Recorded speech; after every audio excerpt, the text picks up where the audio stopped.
Before the introduction of steam engines and electricity, the only source of power that humankind had the ability to control was wind. It not only powered our sailing ships, but also hundreds of thousands of windmills that were and still are used all around the world.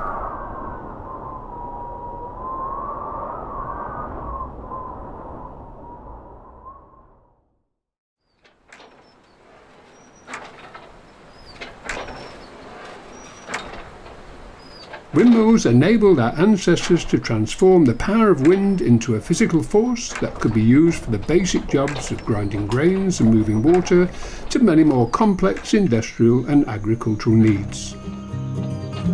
Modern windmills, as we know them today, first appeared in England in the 12th century. Some are still preserved today, like the 19th century six-sailed mill in the northeast Lincolnshire village of Waltham. There's been a mill on this site since 1666. Of course, they sort of burnt down, fell down, blew down. This particular one we've got behind us was the last of the ones to be built, and it was built in 1881, so it's its 140th birthday this year. We are relatively unique. We're one of the only six-sail working mills within the country, with it being one of the last of the line commercially built mills. If you like, that's the pinnacle of milling technology. So when you go in there, if you like, that's the most up-to-date sort of windmill that you're going to get. Our flour is stone ground with what they call a French burr stone, and it's the best milling stone in the world. And we have a set here that work brilliantly once the maintenance project is complete. The bricks they used to build this mill were from a local brickworks in Waltham, and they weren't particularly good bricks. So hence, 50, 60 years on, the bricks are all beginning to crumble, and that's why we've ended up having to tar the front of the mill to protect the brickwork.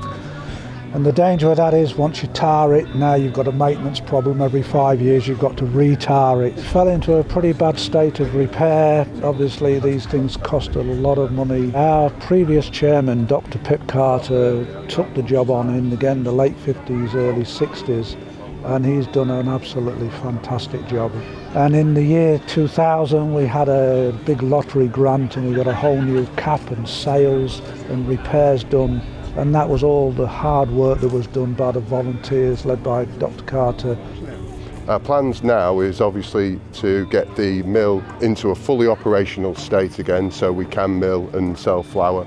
And we want to welcome a lot of people, new members to the site, and get them to have a look around the mill. It's amazing on how many people are local that have never been. So we'd just like them to come up and have a look and enjoy the facility. We've been here many, many times before. My parents have a chalet at Fitties, so it's almost like a second home for us, really. Have you been in the windmill today? Yeah. And did you like it? Yeah. I think it's just the history of it all, how old it is and how beautiful it is. I live in the village, so it means a lot to me, the mill. I'd been a miller 15 years. 8 years I've been doing it now. Yeah, 2 years apprenticeship, and then and now I'm teaching these new lads how to carry on. So I can see the mill from my house, so I didn't want to see the sails stop turning. You know, when you walk in there, I've been used to working in the oil industry, and some of the engineering that I've seen over my working life, there's nothing new. You know, it was all in there, all the things that goes on in the mill, you can see in modern engineering. You know, nothing's new. But it's just important to keep things like this for all the youngsters and future generations. So. We're trustees of the Waltham Windmill, so we're here today to have a look at some of the work that's been carried out over the past couple of months. We're very lucky to have it in our village, so I think it's incredibly important to keep it maintained. Oh, I think it's very important because it's part of our heritage, isn't it? We haven't got many local historical places, have we really? Yeah, you've got to look after them. Our job now, all of us, is to keep it there. Our plans now is obviously to get the mill into a fully operational state again, so we can mill and sell flour. And we want to welcome a lot of people, new members to the site. The Waltham Windmill Preservation Society is dedicated to maintaining the workings of the mill and occasionally grinds best quality grain to produce the finest flour. We're looking at people to join the Preservation Society.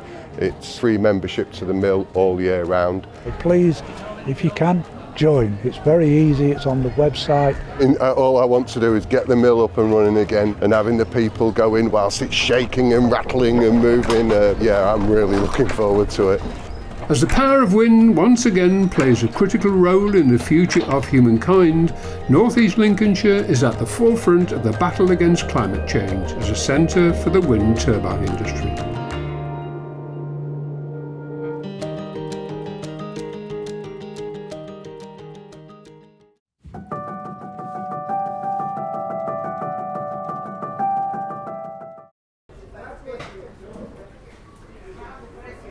Markets have existed for as long as humans have engaged in trade.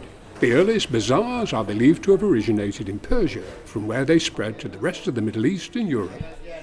Zoning policies confined trading to particular parts of cities from around 3000 BC, creating conditions necessary for the emergence of the bazaar or market. In Europe, informal and regulated markets gradually made way for a system of formal chartered markets from the 12th century. Throughout the medieval period, increased regulation of market practices, especially in weights and measures, gave consumers confidence in the quality of market goods and the fairness of prices. Across the boroughs of England, a network of chartered markets sprang up between the 12th and 16th centuries, giving consumers reasonable choice in the markets they preferred to patronise. Beach markets, which were known in northwestern Europe during the Viking period, were primarily associated with the sale of fish. Given the Viking heritage and fishing tradition of Grimsby, it is likely that this was the first market to be established in the town. Records show there has been a market in Grimsby since before the end of the 12th century, and during the period of the town's decline, they became the mainstay of economic life in the borough. Some have disappeared, some continue today.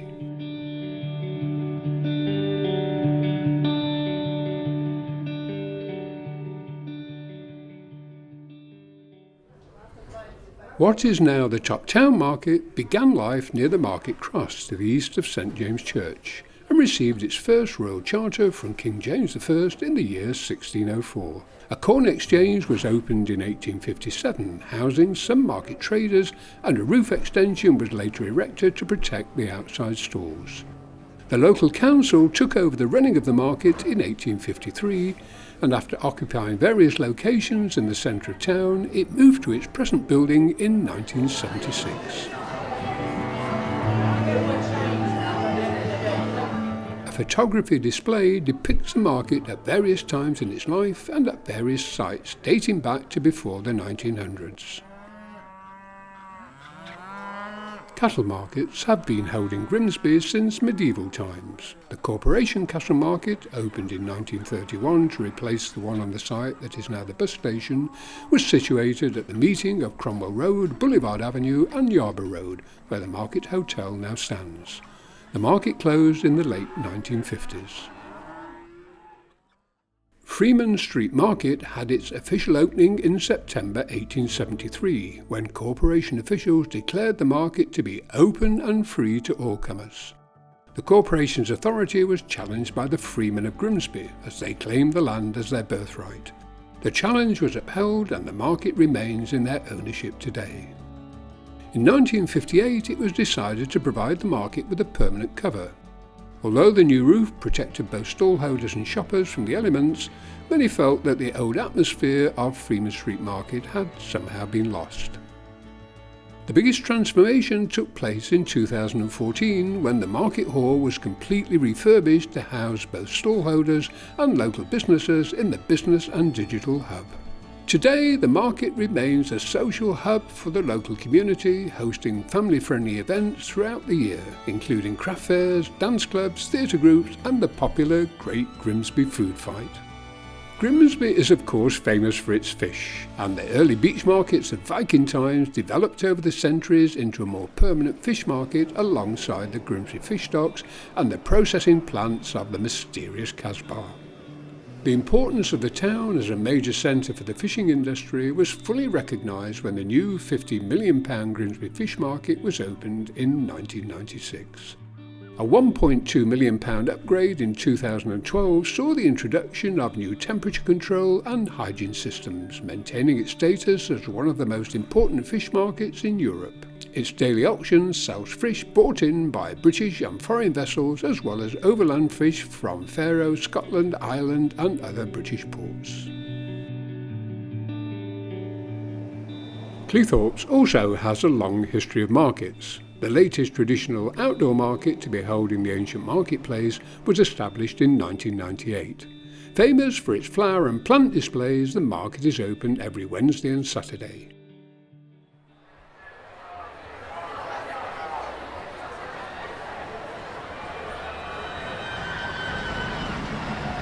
Cleethorpes Wonderland, with its funfair, fairground stalls, rides and a roller coaster on the beach, provided an ideal venue for a popular Sunday market. At the height of its popularity in the 1980s, it hosted up to 300 stalls. In 2005, the original owner, Dudley Bowers, sold the site to Town and Country Markets. In recent years, the site has been used as a go-kart track, Nerf Force centre and a venue for concerts and wrestling shows. The market tradition continues today with a seafront indoor market which is open on Saturdays and Sundays. Markets continue to play an important role in the economy and community of North East Lincolnshire.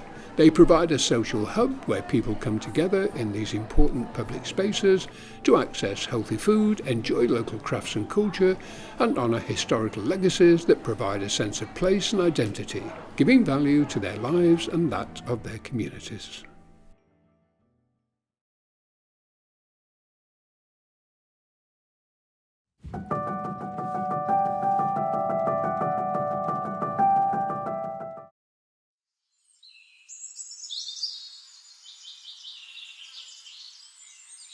The history of allotments in England can be traced back over 1,000 years, when the Saxons would clear woodlands to form a field that would then be held in common. But the system we recognise today has its roots in the 19th century, when land was given over to the labouring poor for the provision of food growing. This measure was desperately needed thanks to the rapid industrialisation of the country and the lack of a welfare state. In 1908, the Small Holdings and Allotments Act came into force, placing a duty on local authorities to provide sufficient allotments according to demand. However, it wasn't until the end of the First World War that land was made available to all, primarily as a way of assisting returning servicemen. During the Second World War, food rationing caused an upsurge in allotment numbers, reaching a peak of 1.4 million in 1946. There's been allotments since way back before the Second World War. Quite a lot of the land locally that currently has housing on it was allotment land at one time. In 1947 I come up and I was 14 and I came up with my father to help my granddad.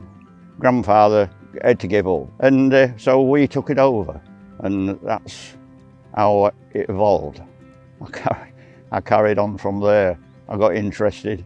Popularity slowly declined during the second half of the 20th century until only 300,000 allotments were in use in England. But the move towards healthier lifestyles in the new century is now reversing the trend and numbers are steadily increasing again. Since around about 2005 there's been a growth in interest in allotments. When I came back here in 2005, I would say that probably a quarter to a third of this site was not being utilised. It is all fully utilised now. Here in North East Lincolnshire, the local council that manages 1,800 plots over 8 sites reported a recent surge in interest as people look to grow their own food and engage in healthy activities during the COVID crisis.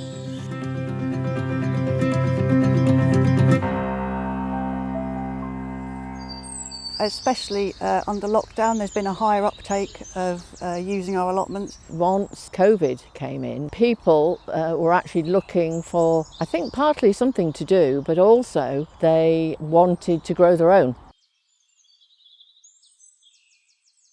We've got 172 allotments on the site at the moment. I know they've been here many, many years. One of our tenants has actually been here, I believe, about 40 years. And what's really, really lovely are the amount of families, younger families, that have actually come on site, people that we perhaps wouldn't have expected. Within 5 minutes, we'd walked in, spoke to Bill, signed on the dotted line, and we had an allotment. We've always had an interest. I mean, we're still learning, aren't we? Yeah. Some things haven't. It's a big learning curve. Yeah. I mean, going into my third year. My older daughter found these allotments and I came and had a look and got one. And then my youngest daughter liked it so much down here, she got the one next to me. I come down when you're at work, don't I, in the summer? Yeah. Because produce is coming off like don't know what. Cabbages have been the great. big success. Leeks. We want strawberries. Well, a lot of veg. Apple trees. Yeah. Onions, beetroot. Brussels sprouts. That's what I've been ordered. Nanny, make sure you've got Brussels sprouts. And then all the grandkids love it down here. They love coming down, digging and planting and picking things. And they're just cheap labour.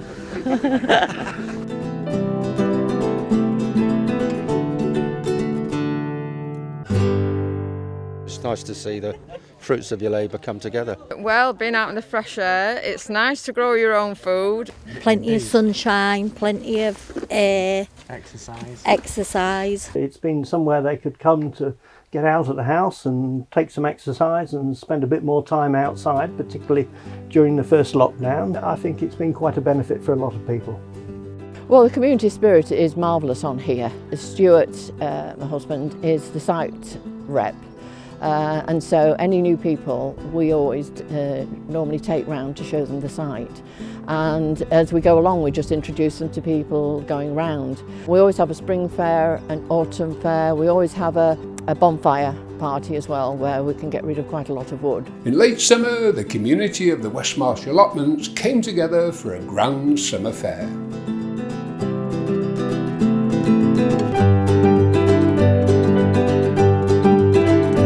Delighted to be here this afternoon with the West Marsh Allotment Association. It's their annual summer fair. Do you know, it's been an absolutely brilliant day. We was a bit concerned at first because the weather was supposed to be a bit unsettled, but it's turned out to be absolutely brilliant. It's just such a pleasure to see people again. Yeah, it's been lovely, really nice event, really good for the families. It's been absolutely fantastic. I think they've done a good job. So this is the first sort of big gathering we've had, big event we've had since before COVID. So I think the kids, it's all about the kids and the families getting together.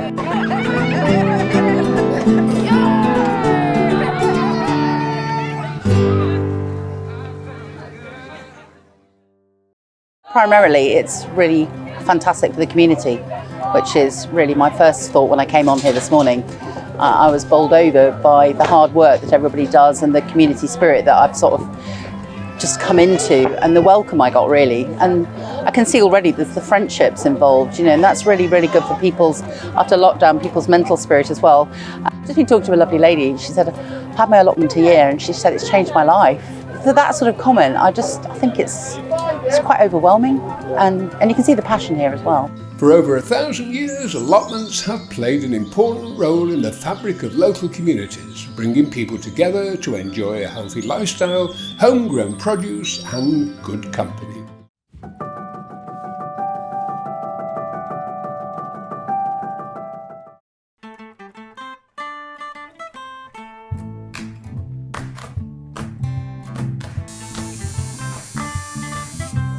Tattooing has been practiced across the globe for at least 7,000 years.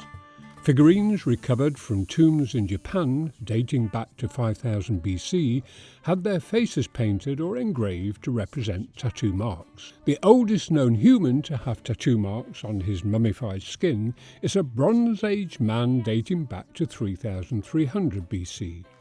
Otzi the Iceman had 57 tattoos, probably made using soot. Many were located around acupuncture points, suggesting tattooing was used as an ancient healing technique for diseases such as arthritis. Other early examples of tattoos can be traced back to ancient Egypt, from mummified bodies dating back to around 2000 BC. Since then, the tattoo culture has grown and flourished across the globe, having different associations in different cultures.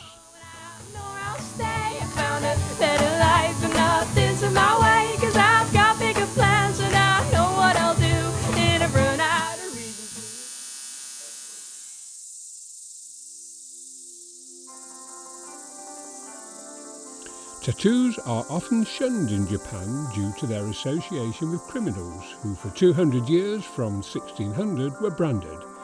This branding developed into the elaborate tattoos of the Yakuza, the Japanese mafia, becoming a badge of honour. Like Japan, China also has a long history of tattooing associated with criminal groups, but is now a form of self-expression for the young. For the Maori people of New Zealand, tattooing was a sacred ritual starting at puberty. Tattoos made warriors more attractive to women and more fearsome to opponents. Africa has one of the oldest associations with tattooing, their complexity often reflecting the status of the person in society. In India, tattooing was sometimes worn instead of jewellery or to ward off evil spirits. Headhunters in the northeast recorded their gruesome practice with tattoos on their faces. In modern India, tattoos reflect the Western practice of tattoos as a fashion statement. American native tribes displayed tattoos to celebrate achievements in life and in warfare. In modern America, tattooing, once seen as a practice of misfits, sailors and bikers, is now common amongst the young as a form of self-expression. As far back as the 5th century AD, it is thought that many of the Anglo-Saxon kings and their bands of warriors, who were to lay the very foundation stones of what is now the English nation, were heavily tattooed. The modern practice of tattooing in England is thought to have started around 1700, when Captain James Cook and his crew returned from the Polynesian islands, where the practice was widespread. Many of the sailors' tattoo designs told of their travels and their service. A turtle indicated crossing the equator, an anchor an Atlantic journey, and a dragon told of service at the Chinese naval station. Some of the seamen even learned the process of Polynesian tattooing for themselves and began to give each other tattoos on their long journeys. Some retired from the sea and began the first tattoo parlours in European ports of call. For fishermen, tattoos were lucky charms to ensure safe return from sea and a bountiful catch. The East Coast port of Grimsby has a long association with seafaring tattoos. In recent decades, Kiss Me Quick tattoos have been popular with visitors in the neighbouring resort of Cleethorpes. Some remain a treasured memory of a day at the seaside, others an impetuous act they later regret.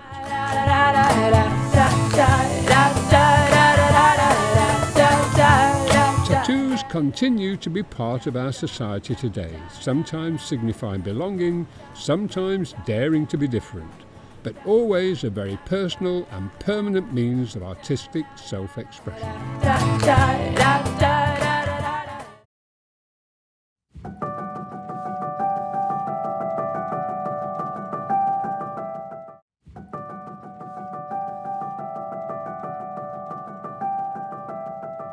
The Empire Theatre is the sort of hidden jewel in the crown of Cleethorpes' entertainment scene. Most people know about the history of the pavilion on the pier, which is now Papa's Fish Restaurant, but a lot of people have forgotten that there was an 800-seat theatre just across the road on Alexandra Road that opened in 1896 and ran as a fully functioning theatre through till 1960.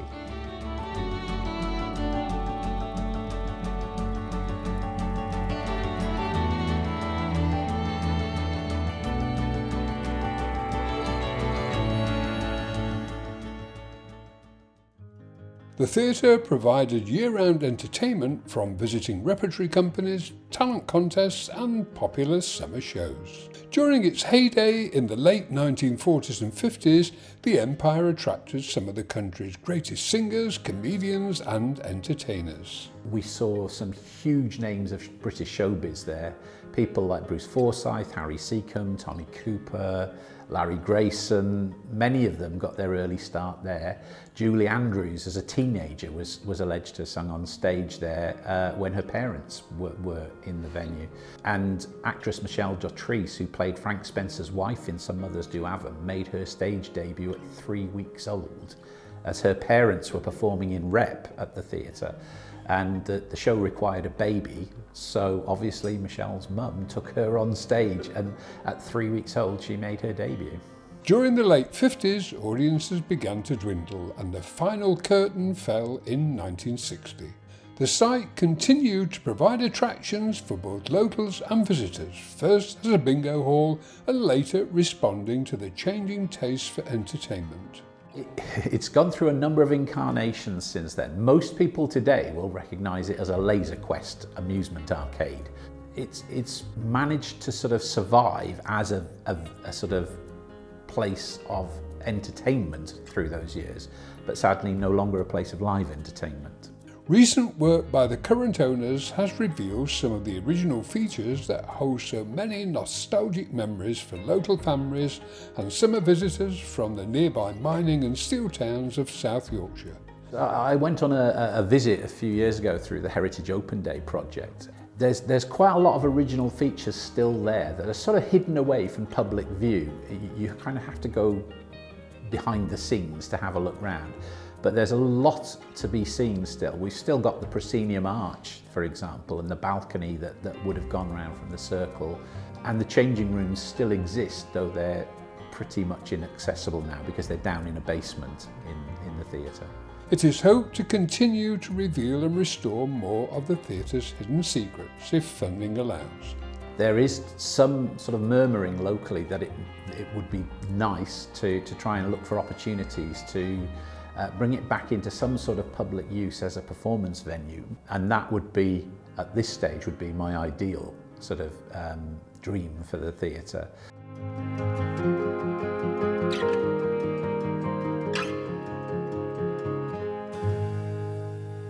The theatrical heritage of the Empire Theatre continues today with local productions and touring shows at the long-established Caxton Theatre, popular entertainment at the nearby Grimsby Auditorium, and opportunities for local writers and performers at the Breakwater Theatre. My own company, Breakwater Theatre, we are a professional theatre company. We bring actors in, we stage new work, we're a new writing theatre company, but we don't have a venue. And so we decided early on that our mission, if you like, was to take theatre to the audience rather than expect an audience to come to a theatre. It works really surprisingly well because it's quite an unexpected sort of response from the audience, who come in slightly hesitant and then sort of just get lost within the work that they're watching and then go away singing its praises. So we've enjoyed it, and we've been going for 10 years this year, so it must work to some degree.